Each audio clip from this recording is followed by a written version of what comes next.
नमस्कार बच्चों, जिला प्रशासन एवं जिला शिक्षा विभाग धमतरी के इस YouTube चैनल में मैं भूमिका देवांगन आप सभी का स्वागत करती हूँ। कक्षा 10वीं विषय मैथमेटिक्स गणित के बारे में हम यहाँ चर्चा करने जा रहे हैं।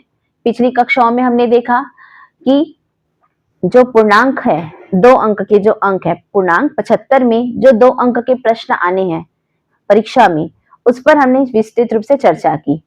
आज हम यहाँ पर चर्चा करने जा रहे हैं एग्जाम बेस्ड क्वेश्चन मार्क्स 3 के 3 नंबर के अंक पर हम आज चर्चा करने वाले हैं। ये जो चर्चा का विषय है ये द्वितीय अवसर परीक्षा के लिए है, जिसमें बच्चे जो हतोत्साहित हुए हैं या निराश हुए हैं या जिन्हें अपने नंबर को और अधिक प्रोग्रेस करना है, तो उन सबको एक द्वितीय अवसर परीक्षा का मौका दिया जा रहा है, जिसमें पुनः परीक्षा होने वाली है, जुलाई में परीक्षा होने वाली है। उन सब के लिए हम छात्रों के हित के लिए कुछ प्रश्न यहाँ निकाल के लाए हैं। इस प्रश्न में संभावना बनती है कि ये परीक्षा में इस प्रकार के प्रश्न पूछे जा सकते हैं। तो आज हमारी चर्चा का मुख्य विषय है कि बोर्ड परीक्षा में 3 अंक के जो प्रश्न आने वाले हैं उस पर हम क्या ध्यान आकर्षित करें, किस प्रकार के प्रश्नों का सिलेक्शन करें कि परीक्षा में अगर वो 3 नंबर के प्रश्न आते हैं तो हम उसे किस तरीके से बनाकर पूर्ण अंक प्राप्त कर सके। तो जैसा कि हम जानते हैं हमारे कक्षा 10वीं गणित विषय में 3 नंबर के प्रश्न पूछे जाने हैं। कितने प्रश्न पूछे जाने हैं? 5 प्रश्न। तो इस प्रकार से 3 अंक के 5 प्रश्न पे हो गए टोटल 15 नंबर। मतलब जो 75 अंक का पूर्णांक का हमारा गणित पेपर होने वाला है उसमें से 15 नंबर का प्रश्न 3 अंक के प्रश्न होंगे। अब इस 15 अंक के प्रश्न को 15 नंबर पाने के लिए हमको पढ़ना क्या है, क्योंकि हमारे पास 8 इकाई है और 16 पाठ है। तो क्या हमको 8 इकाई और 16 पाठ पूरे पढ़ने हैं? तो मैं आपको बताती हूँ, नहीं, ये सबको पढ़ने की आपको जरूरत नहीं है, क्योंकि हमारे पास पूछे जाने वाले प्रश्नों की संख्या कितनी है? 5। इसका मतलब कोई 5 पाठ ही होंगे। उन 16 पाठ में से हटकर छान कर हमको 5 पाठ निकालने हैं, जिसमें से हमको 5 प्रश्न चूज करने हैं इस प्रकार से, या 5 पाठ न बोलकर 5 इकाई बोलना ज्यादा अच्छा होगा। 5 इकाई, 8 इकाई में से हमको 5 इकाई सेलेक्ट करना है और उस 5 इकाई में से हमारे पास हर इकाई का एक एक प्रश्न पूछा जाना है। देखिए मैंने यहाँ लिख के रखा हुआ है कि हमारे पास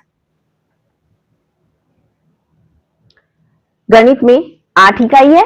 8 इकाई में से मैंने यहाँ लिख के रखा हुआ है इन 5 इकाइयों को हमको पढ़ना है। पहला है बीजगणित, दूसरा निर्देशांक ज्यामिति, तीसरा त्रिकोणमिति, चौथा गणितीय कथनों की जांच और 5वां है आपका क्षेत्रमिति। ये 5 इकाइयां ऐसी हैं जिनमें से प्रत्येक इकाई में एक एक प्रश्न पूछे जाना है और इस प्रकार से 1, 2, 3, 4 और ये 5 प्रश्न आपके सामने आने हैं। निर्देशांक ज्यामिति में हमको चैप्टर आलेख से एक प्रश्न मिलना है, तय है। मतलब निर्देशांक ज्यामिति 2 पार्ट से मिलकर बनी हुई है, निर्देशांक ज्यामिति और आलेख। तो हमको इस यूनिट से आलेख को लेना है। त्रिकोणमिति इकाई और अध्याय एक ही है, मतलब यहां से हमारा एक प्रश्न आना है। गणितीय कथनों की जांच है, ये भी पार्ट एक ही है, इसमें से भी एक प्रश्न आएगा। और क्षेत्रमिति भी आपका पार्ट एक है, जिसमें से प्रश्न एक आएगा। मतलब ये 4 यूनिट्स ऐसे हैं जिसमें से एक एक पार्ट ही पढ़ना है। लेकिन जो हमारा पहला यूनिट है बीजगणित, उसमें हमारे पास 5 अध्याय है। इस 5 अध्याय में से हमको सेलेक्ट करने हैं एक प्रश्न। तो ये थोड़ा बड़ा चैप्टर है, बड़ा समय लेने वाला पोर्शन है, क्योंकि इसमें हमको 5 अध्याय में से एक प्रश्न लेना है। और ये सभी अध्याय ऐसे हैं या यूनिट ऐसे हैं जो एक ही यूनिट है, एक ही अध्याय है और उनमें से हमको एक प्रश्न चूज करना है। तो चलिए हम आप देखते हैं कि हम उन कौन से प्रश्नों को ले जो 3 नंबर के अंक में पूछा जाता है।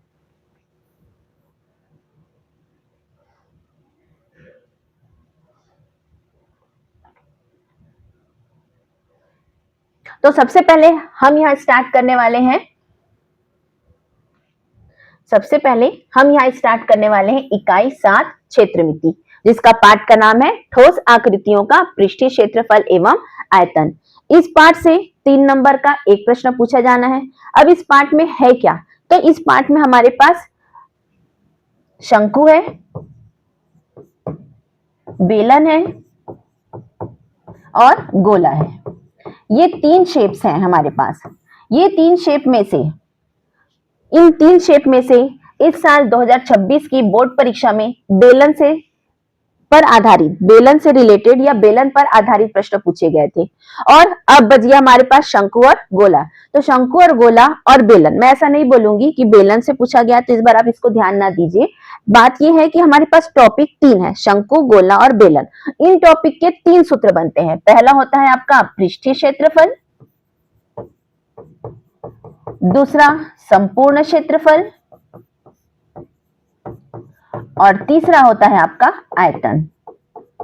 शंकु का पृष्ठीय क्षेत्रफल, शंकु का संपूर्ण क्षेत्रफल, शंकु का आयतन। उसी प्रकार गोले का पृष्ठीय क्षेत्रफल और गोले का आयतन, और बेलन का पृष्ठीय क्षेत्रफल, बेलन का संपूर्ण क्षेत्रफल और बेलन का आयतन। इस प्रकार से 3 सूत्र से मिलकर 3 आकृतियों के 3 सूत्र पर आधारित हमारा 3 नंबर का प्रश्न है। आपको बस इन प्रश्नों को बनाने के लिए क्या चाहिए? सूत्र याद होने चाहिए, सूत्र का कॉन्सेप्ट याद होना चाहिए, और किस प्रकार से कब कहां से कहां पर कौन सा सूत्र लगता है ये हमें अच्छे से पता होना चाहिए। अगर ये चीजें पता है तो हम आसानी से ही प्रश्न को हल कर सकते हैं और प्रश्न हल करके हम आंसर ला सकते हैं। तो चलिए यहाँ देखते हैं। सबसे पहला चीज हमारे पास क्या दिख रहा है? टॉपिक में है शंकु। मैंने प्रश्न लेके रखा हुआ है शंकु, तो हम यहाँ पर आज शंकु के बारे में पढ़ने वाले हैं। शंकु के लिए क्या है प्रश्न? चलिए पढ़ते हैं। शंकु की ऊंचाई ज्ञात करना है। क्या ज्ञात करना है हमको? ऊंचाई ज्ञात करना है। यदि उसका आयतन, देखिए मैं जहां पर लाइन खींचते जा रही हूँ, आयतन 550 सेंटीमीटर की घात 3 यानी कि घन सेंटीमीटर है, और उसका व्यास, व्यास कितना दिया हुआ है? 10 सेंटीमीटर। तो क्लियर है, हमको कौन से शेप की बात करना है? शंकु, जिसकी ऊंचाई ज्ञात करना है। ऊंचाई मतलब हाइट, हाइट मतलब एचसीओ से डिनोट किया जाता है, जबकि व्यास दिया हुआ है और आयतन दिया हुआ है। ठीक है, अब यहाँ पर ऑलरेडी आपके पास शब्द आया हुआ है आयतन, तो हमको क्या निकाल के दिखाना है?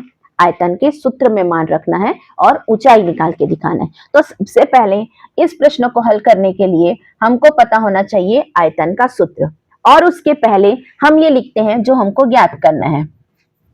शंकु की ऐसा नहीं लिखते, ये लिखते हैं ज्ञात करना है शंकु की ऊंचाई, और इसको हमने क्या मान लिया? h सेंटीमीटर माना। ठीक है, अब उसके आगे बढ़ते हैं। जो दिया है, क्या क्या दिया है? ज्ञात है, या यहाँ पे अपने ज्ञात लिख लिया तो इसको ज्ञात ना लिख के ये लिख सकते हैं, दिया है व्यास। व्यास मतलब डी, डी से डिनोट किया जाता है। ये कितना दिया हुआ है? 10 सेंटीमीटर। ठीक, और क्या दिया हुआ है? आयतन, शंकु का आयतन। इसे किससे डिनोट किया जाता है? v से। ये कितना दिया हुआ है? 550 सेंटीमीटर की घात 3। आप देख रहे होंगे मैं हर जगह पर जब जब अंक लिख रही हूँ तो उनकी इकाइयां लिख रही हूँ, तो आपको भी ये चीज याद रखना है कि सेंटीमीटर, सेंटीमीटर आयतन में सेंटीमीटर की घात 3 लिखना है। अब यहाँ पर शब्द आया है आयतन, तो आपको किसका सूत्र पता होना चाहिए? शंकु के आयतन का। चलिए लिखते हैं शंकु का आयतन। शंकु का आयतन v बराबर होता है 1/3 पाई r स्क्वायर h। ठीक है, ये सूत्र आपको पता चल गया, ये सूत्र आपको याद होना चाहिए, 1/3 पाई r स्क्वायर h।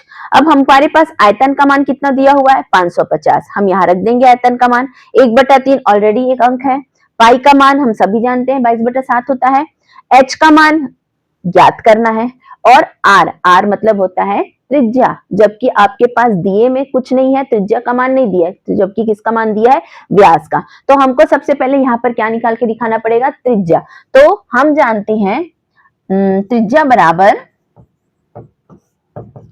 व्यास बटा 2, और व्यास का मान कितना दिया हुआ है? 10। 10/2, इसका मतलब 10/2 को आप कैंसिल करेंगे तो आपको क्या मिलेगा? त्रिज्या को हम r से डिनोट कर लेते हैं, r बराबर आ गया 5 सेंटीमीटर। मतलब इस प्रश्न में आपको क्या दिख रहा है? डायरेक्ट त्रिज्या नहीं दिखी, डायरेक्ट त्रिज्या का मान नहीं दिया हुआ है, आपको त्रिज्या निकालना है, और वो त्रिज्या किससे निकलेगा? व्यास को आधा करने से। ठीक, अब हमारे पास r का मान 5 है, तो हम यहाँ पर r का मान 5, पाई का मान 22/7, v का मान जो दिया हुआ है 550 सेंटीमीटर की घात 3 और h का मान न रखकर हम बाकी सब वैल्यू रख सकते हैं, बाकी सब चर का मान रखकर h का मान ज्ञात कर सकते हैं। तो चलिए फिर से अब लिख लेते हैं एक बार और। आयतन v बराबर 1/3 पाई r² h। मान रखिए v का मान 550 है। अब यहाँ इकाइयों को नहीं लिखना है, 1/3 गुणित 22/7 गुणित r का मान 5 घात में 2 और h अज्ञात राशि है जिसको हमको h ही लिखना है। अब हमको ज्ञात क्या करना है, h, तो हम h को बस यहाँ पर रखेंगे, बाकी सब वैल्यू को इस पार भेज देंगे। और बराबर के इस पार भेजने का क्या रूल होता है, बराबर के इस पार भेजने का नियम होता है, जो हर में है वो उधर बराबर के दूसरे पक्ष में जाकर अंश में चले जाता है और जो अंश में है वो हर में। तो इसका मतलब ये हो गया 550, जो नीचे में है 3 तो 3 ऊपर आ गया और 7 ये ऊपर आ गया और नीचे में आ गया आपका 22 गुणित 5 की घात 2। 5 की घात 2 को हम ना 5 की घात 2 न लिखकर 5 गुणित 5 लिख रहे हैं और यहाँ पर कौन बच गया, केवल h। तो इस प्रकार से आपका h बच गया। अब उसके बाद कैंसल करते हैं, तो 5 का पहाड़ा में, या इसको ना काटिए, हम किसको काट रहे हैं, 11 के पहाड़ा में ये 2 बार और 11 के पहाड़ा में 5 और ये 0 बार। 5 के पहाड़ा में 1, 10, 5 के एकम 5, 5 दूनी 10, 2 एकम 2, 2 एकम 2, मतलब 550, 22, 5 और 5 पूरी तरह से कैंसिल हो चुका है। सिर्फ बच रहा है आपका 3 और 7 का मल्टीप्लीकेशन। तो ये आया 3 × 7 = h। तो फाइनली ये आया 21 बराबर h। अब हमको चूंकि आंसर लिखना है तो आंसर बराबर हम लिखने वाले हैं, अतः शंकु की ऊंचाई h बराबर 21 सेंटीमीटर प्राप्त हुआ। ये हमारा आंसर होगा। इस प्रकार से आप आंसर लिखकर अपनी बात को खत्म कर सकते हैं। और पूर्णतः जो आपको लिखना है, जैसे कि आपने यहाँ पे क्या लिखा हुआ था, माना शंकु की ऊंचाई h है, तो हमने क्या लिख के दिखाया, अतः शंकु की ऊंचाई h का मान 21 सेंटीमीटर प्राप्त हुआ है। तो इस प्रकार से आपने देखा कि कैसे शंकु की ऊंचाई हम कैसे ज्ञात करेंगे। इसी पर आधारित एक और प्रश्न है, चलिए उसको भी देखते हैं। मैं चाहूंगी कि इस प्रश्न को आप लोग प्रैक्टिस करिए। प्रश्न क्या है, यदि किसी शंकु के वक्र पृष्ठ का क्षेत्रफल 77 पाई सेंटीमीटर की घात 2 दिया है और उसके आधार का व्यास 14 सेंटीमीटर दिया है, तो उस शंकु की ऊंचाई ज्ञात करना है। सेम कंडीशन है, ऊंचाई h ज्ञात करना है, शेप भी वही है शंकु का, लेकिन यहाँ पर आयतन न लिखकर यहाँ पर क्या लिखा हुआ दिख रहा है आपको, वक्र पृष्ठ का क्षेत्रफल। और वक्र पृष्ठ के क्षेत्रफल के सूत्र के हिसाब से पाई r l ये सूत्र होता है। इस सूत्र के हिसाब से आपको हल करते हुए शंकु की ऊंचाई ज्ञात कर लेना है। तो इसी के साथ साथ एक और प्रश्न है मेरे पास जो थोड़ा अलग है, चलिए देखते हैं। ये भी शंकु पर ही आधारित है। क्या बोल रहा है कि एक शंकु की तिर्यक ऊंचाई, अब नया शब्द आ गया, शंकु की तिर्यक ऊंचाई। तो एक बार शेप देख लेते हैं, शंकु की ऊंचाई, शंकु का शेप कैसे होता है, ये और इस प्रकार से शंकु का शेप होता है। ये हो गया शंकु का शेप। तो यहां से जब हम इस प्रकार से लंब खींचते हैं और ये नीचे जो गोल आकृति आपको दिख रही है ये वृत्त की हुई, तो वृत्त की ये त्रिज्या r हो गई और ये जो हमने लंब डाला ये हो गया h हाइट। तो जो ये तिरछी रेखा आई जो कि यहाँ पर समकोण त्रिभुज बना रही है और ये आया l, तो ये होता है आपका l तिर्यक ऊंचाई। तो ये शंकु का शेप आपको समझ में आ गया, r त्रिज्या, h ऊंचाई, l तिर्यक ऊंचाई। तो अभी आपको प्रश्न में क्या दिया हुआ है, तिर्यक ऊंचाई 21 सेंटीमीटर है, आधार का व्यास 14 सेंटीमीटर है, तो उसके संपूर्ण पृष्ठ का क्षेत्रफल हमको ज्ञात करना है। अब यहाँ पर नया चीज हमको क्या ज्ञात करके दिखाना है, संपूर्ण पृष्ठ का क्षेत्रफल, ये हमको ज्ञात करके दिखाना है। तो हम क्या करेंगे, जो दिया है चित्र बना दिए, ये तो दिया है, पहले लिख लेते हैं इस बार। दिया है तिर्यक ऊंचाई,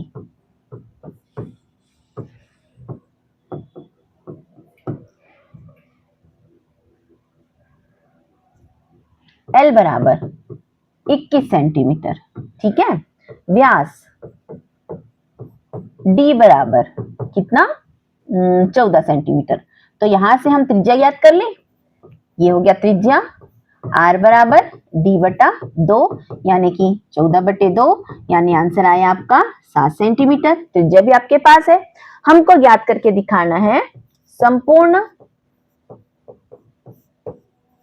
पृष्ठ का क्षेत्रफल, जो कि हमको ज्ञात करके दिखाना है। और ये शंकु, संपूर्ण पृष्ठ का क्षेत्रफल किसका है, शंकु का। तो शब्द लिख दीजिए, शंकु का संपूर्ण पृष्ठ का क्षेत्रफल हमको ज्ञात करना है। तो इसके लिए आपको क्या चाहिए, त्रिज्या ऊंचाई है, व्यास है, त्रिज्या आपने निकाल लिया है, तो क्या चाहिए, आपको याद होना चाहिए संपूर्ण पृष्ठ के क्षेत्रफल का सूत्र, जो कि होता है पाई आर प्लस एल। ये होता है आपके संपूर्ण पृष्ठ का क्षेत्रफल। तो कितना इजी दिख रहा है आपको, देखिए एल आपके पास दिया हुआ प्रश्न में पहले से था। हमने जब भी, याद रखिए, जब भी प्रश्न में व्यास दिया है तो आपको तुरंत त्रिज्या निकाल लेना है, ठीक है। तो हमने डी से तुरंत त्रिज्या आर निकाल लिया, आर का मान 7 निकल गया है, और पाई का मान हम सभी जानते हैं क्या होता है, 22/7। तो अब इसको हल कर लेते हैं, बस मान रखना है और सॉल्व करके दिखाना है। पाई का मान 22/7, आर का मान 7, और फिर से अंदर में ब्रैकेट के अंदर है 7 और ये 21। देखिए ये कैंसिल हो रहा है तो इसको कैंसिल कर दीजिए, बाहर में बच रहा है 22 और इसको जोड़ दीजिए तो ये हो गया आपका 28। अब आपको इसको क्या करना है, गुणा करके दिखाना है। गुणा करने का तरीका इजी है, आप सभी जानते हैं, 8 दूनी 16, 6 हासिल लाइए 1, 2 दूनी 4 और 1 5, फिर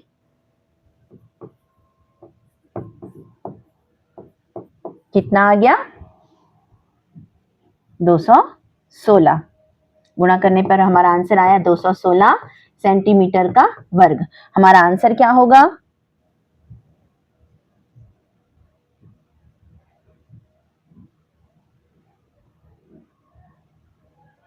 आंसर बराबर होगा, अतः शंकु का